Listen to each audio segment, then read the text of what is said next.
Kristus nga kung ito sa ino lapate, tuni isim lungdam na lai sang thoi na, yo hang alian som laguk, adaw som laguk pan, som ni na chang hi.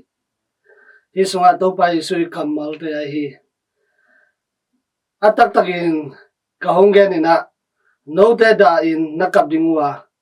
ahi zongin, leitung mi te lungdam dingu hi. No te nada dingwa, ahi zongin, nada na u lungdam na hong swak de hi chi to pa isui kamal te lungai khom ni inon tak pi ding ina ngai sun chan ni to pa isui asi na ding le ahin king na ding thu anu zui pi te kyang again na hi to pa isu asi na hangin anung zui te da ding kap dinga ai hang ama alang pang mi te lungdam ni hi achina hi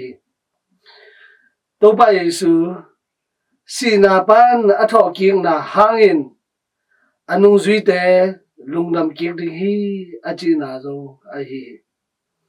to pa yesuin sina zo hi ama te zo ni khan ni chang to pa yesu to bantung gama khom ding te hi chi pen nu zui pi te in a thei changun a leitung nei sa lam sa te nu sia in lungdam na thu tang ko ding in hong ki pe khinga mu hi yesu a ding ina anon tang na nangonu ki pe khinga mu hi ulana te leitung da na ka na lungkham na te hong thok zo sem sem mu hi ama den asep abol na te khem to wa leitung mi te kyang pan mai phang nga na ding phat na hau na nga na ding te hino loin pasian mai phang nga na ding hong hi zo hi anun tang na te u pasian mai phang nga na ding hong zo hi hi tu ni lai sang thoi na i leitung mi to imu thei na te chang bek to nung ta loin kha mit bek to akimu thei nun tak ton tu nom sang na a ding in zo nun tak ding ki sam hi hong chi na hi lai sang thu mun dang khat pi ta ma sa alian khat anew na gyan na pan kwa na sunga imu thei hi pasian a among te i da na ka na te in leitung lungnom na bek azong te i lungdam na sang thu pi zo hi ahang pen pasian a amwang abel te i da na ka na te pen lungdam na hong sok dinga leitung lungnom na bek azong te i lungdam na pen da na ka na te swak ki hi Philippi alian li anew sagia mi hing te in a thei tel zo luk pasian hong piak lungsim nom na in Yesu Christu to kipol na u hang in no te hong lungdam sak ding hi na chi to te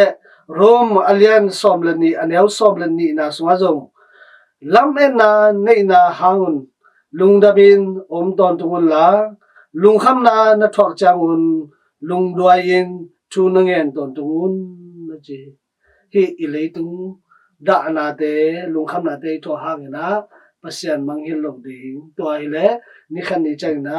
pasian u piak to pai su piak lungdam na lungnom na tak ta inga di chi na hi Thessalonica khanna alian nga anew somle gukpan somle gyan na azo lungdam ton tungun thungen ni lo la bang hong piang tele na lungdam na upasyan tunga ko ton tungun Yesu Christu to kipolin nanun tang na sungwa